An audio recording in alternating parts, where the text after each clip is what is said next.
Common mistakes in the retail warehouse. Joining us today to speak about that, Derek Coppinger, Vice President, Sales and Marketing, Newcastle Systems. Derek, welcome. Thank you, Russell. Appreciate you having me here today. Derek, let's talk about these mistakes, the common mistakes that one encounters in the retail warehouse that cut into efficiency. Now, what would they be? So, in the retail industry, there's obviously a lot of pressure today on getting product out the door. And so in the warehouse, that efficiency is critical. And so the more touches and the more times people are involved with the product, the more inefficiency can creep in. So the reality is that process is key for the customer to be efficient. And so some of the waste and some of the things that we see in the warehouse is the number of touches that are involved with the product. So every time somebody has to go to a product or has to actually take labels to a product or check on a product in the warehouse, there's an opportunity for inefficiency to creep into the process. And the unfortunate thing is if it starts at the beginning, it just continues after that. So when that efficiency happens once a day, it usually happens at several locations in a warehouse because there's usually multiple people in the warehouse, and that just compounds the problem. And so ultimately, when you add it up and those efficiencies that you see in the warehouse, they're significant that we see with our customer base on an ongoing basis. So being more efficient is the name of the game today. And when you have a 1 or 2 day delivery requirement, every step in the process is critical. And so making sure the efficiencies are taken care of is the most important part of being in the warehouse today. When we talk about efficiency, sometimes we tend to focus just on time. Time is wasted, and certainly that is a real concern.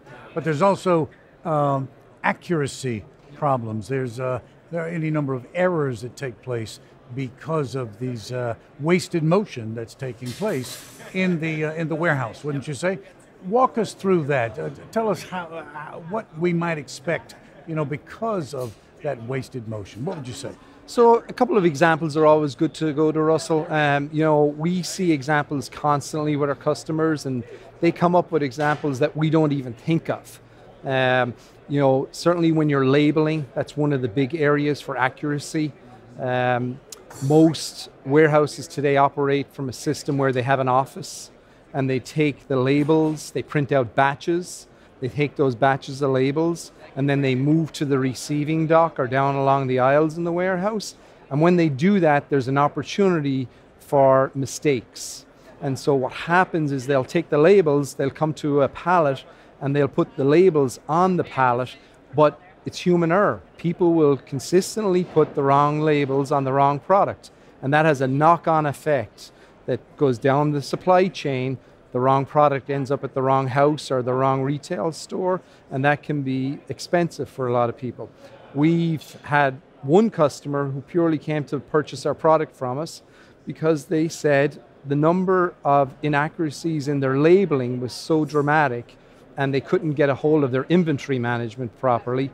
They had to label at the product. And so if you're labeling at the product where the box is or where it's received on the pallet, it has a much greater chance of being accurate as opposed to taking labels from an office to go to a pallet and then labeling the product. Another example of that, which we got from a customer again, they come to us with the examples is, our product has handles on it, just like many products that are out in the field today.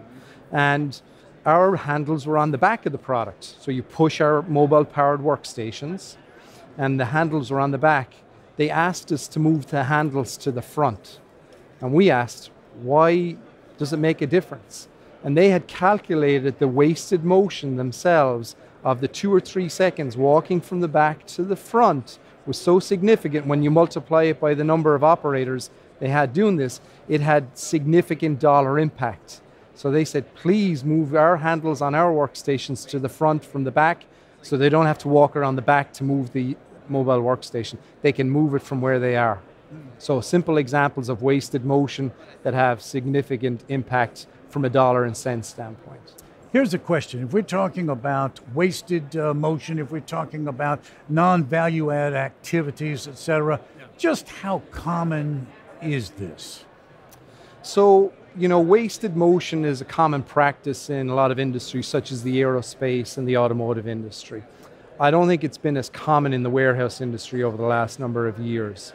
Recently, it's becoming a greater practice for companies to look at all of their processes. And so, the common term of lean is used quite frequently. And you see that more and more when you go into warehouses, especially the larger warehouses such as the 3PLs. They're trying to pursue the best practices. And so lean for them is a culture, it's a way of doing business. The traditional smaller warehouses, they don't think like that. And obviously the Amazon effect has driven a lot of this because they have to be able to deliver in 1 to 2 days. They have to be able to get the product through the system a lot more efficient.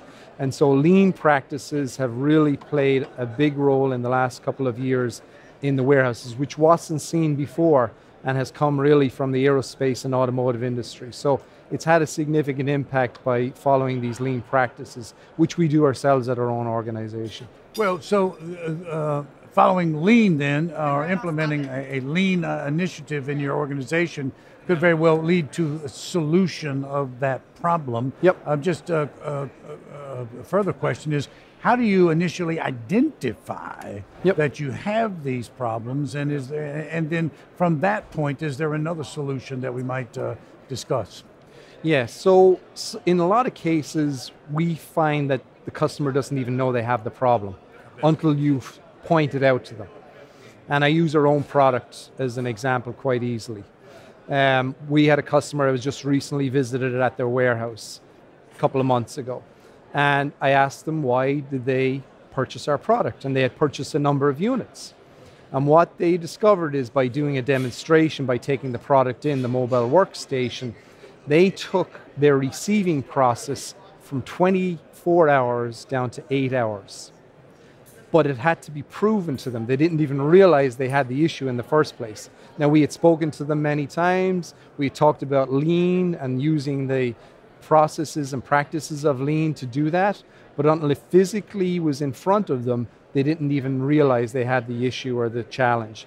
They went on to purchase multiple units because they saw the impact of going from 24 hours in receiving down to 8 hours was significant in dollars value.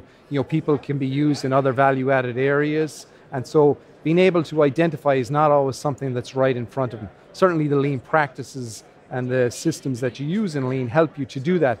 But in some cases, you literally just have to change your process and think about your process. And if you went at it a different way, and with all the new technologies that are out there that we see at the show this week, there's a lot of opportunity. And I think people should be open and willing to look at those new opportunities and those new technologies and then rethink their processes, which will then ultimately help them to identify the efficiencies, become more lean, and compete with the best that are out there. Final question. Your position, no doubt, is that a mobile-powered workstation is going to increase speed and efficiency in this retail distribution scenario. Yes. Why? So, our numbers that we receive from our customers are constant. They give us the best case studies. They give us the best examples. We hear from them that it can reduce overtime by 75%. It can take 20% out of the inefficiency in a given hour.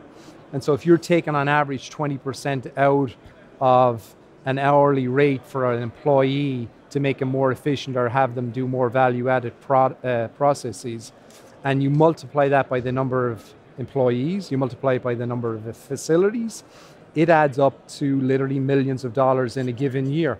And so most of our customers that do lean practices or try and get ROIs for their product, return on investment calculations, come back to us and say, the ROI on your product was 3 to 6 months. We have no other process or anything that we've done in the last number of years that have given us that type of impact. We have a major customer, major car company that we've dealt with for a number of years.